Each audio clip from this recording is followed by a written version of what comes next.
Hi YouTube, this is Megan Marie coming to you with an anime review.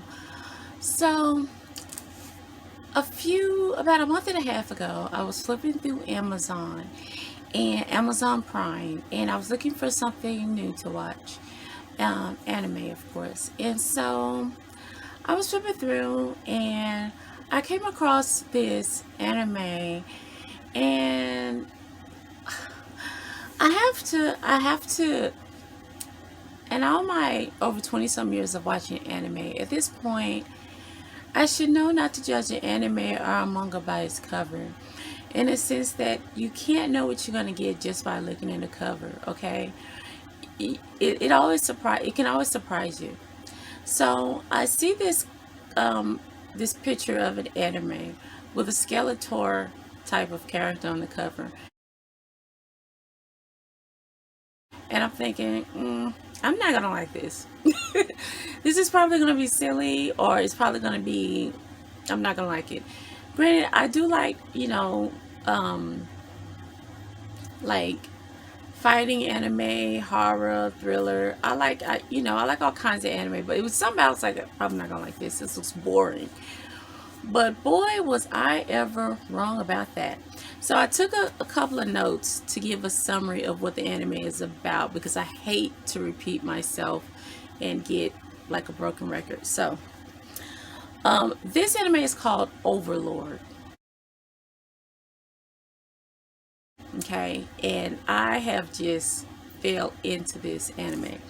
So basically, it's a it's about an online multiplayer role-playing game. I'm not that familiar with those kind of games as far as firsthand playing it, but that's what it's about.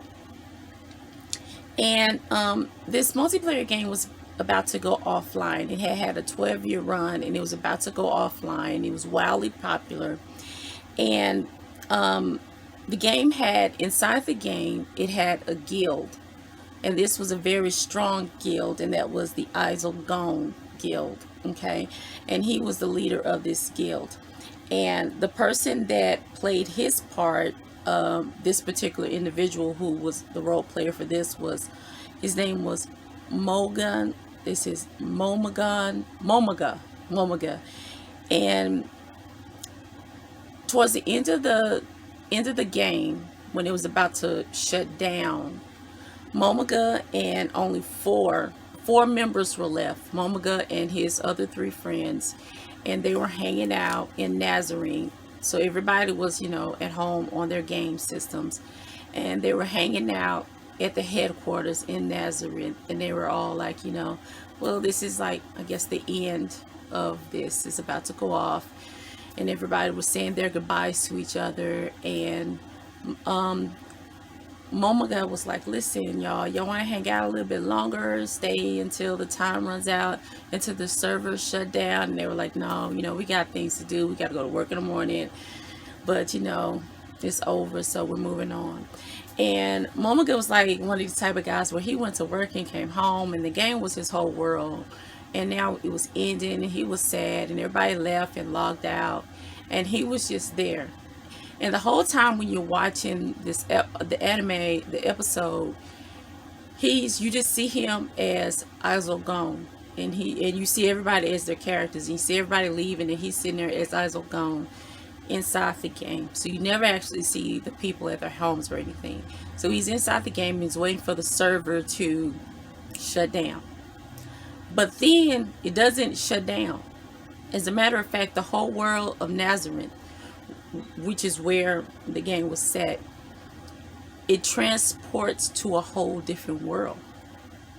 And so when it transports to this whole different world, all the characters that were there, all the little characters that the people that played on PC would interact with, those characters that were just programmed, they came to be actual people that would communicate like regular people with conscience and everything.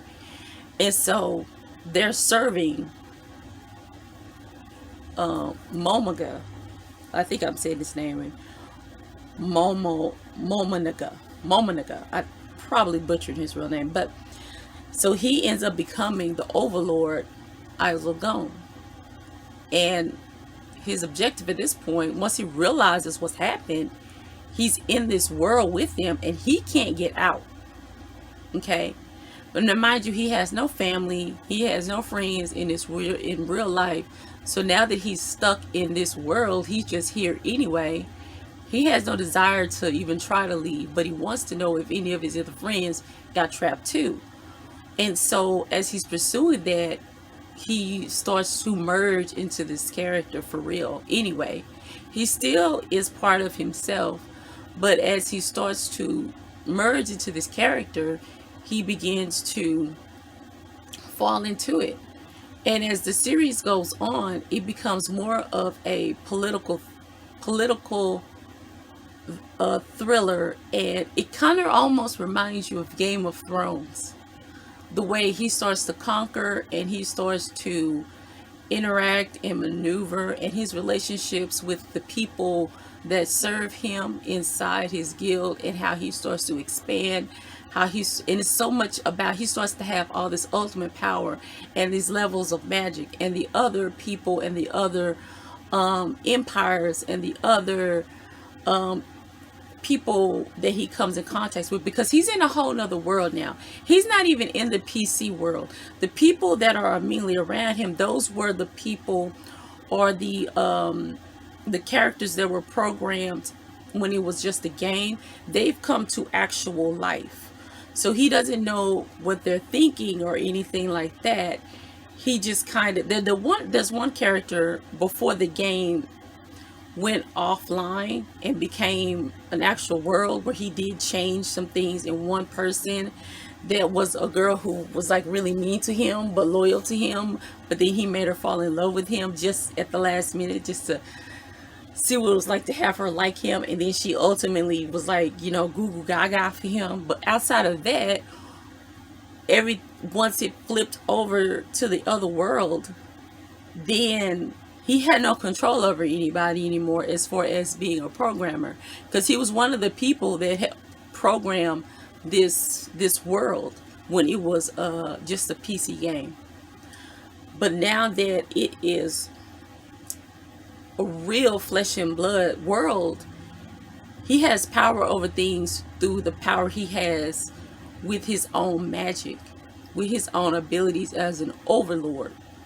And so there are things he can do and have power as an overlord, but everybody else has their own abilities. But he's such a powerful overlord. He's like the most powerful being in this world, but he has to use strategies in order to manipulate and to control in a certain way. And he has people around him, and all of the people around him has levels of powers, but he is the most powerful because of the type of being that he is. And he's starting to fall and lose his own humanity and become this overlord. It's starting to overtake him slowly as the show progresses. And it's just amazing to see. It's just an amazing, it's lots of drama, it's lots of suspense, and the way he strategizes. And a lot of times his I forgot this character's name, but his right hand man, which is a demon, who they all worship him, but he strategizes the most for him. And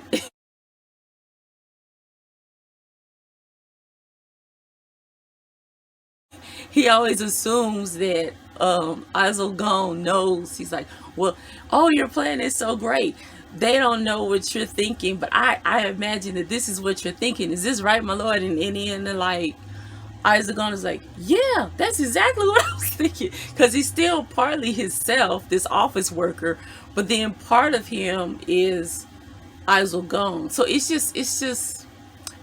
it's hard to explain, but it's an amazing anime. I am so shocked that I just fell into it. I didn't expect it to have, it's like an iceberg. You think it's just this little thing, but underneath it, once you start watching it, there's so much more to the story. So I enjoyed it. I highly recommend it, and it's just an amazing anime. So that's my review on it. I hope I explained it to the best of my ability. It's so many moving parts, but it is an incredible anime and you should give it a try. So that's all I have for you today. Thanks for watching. See you next time and peace.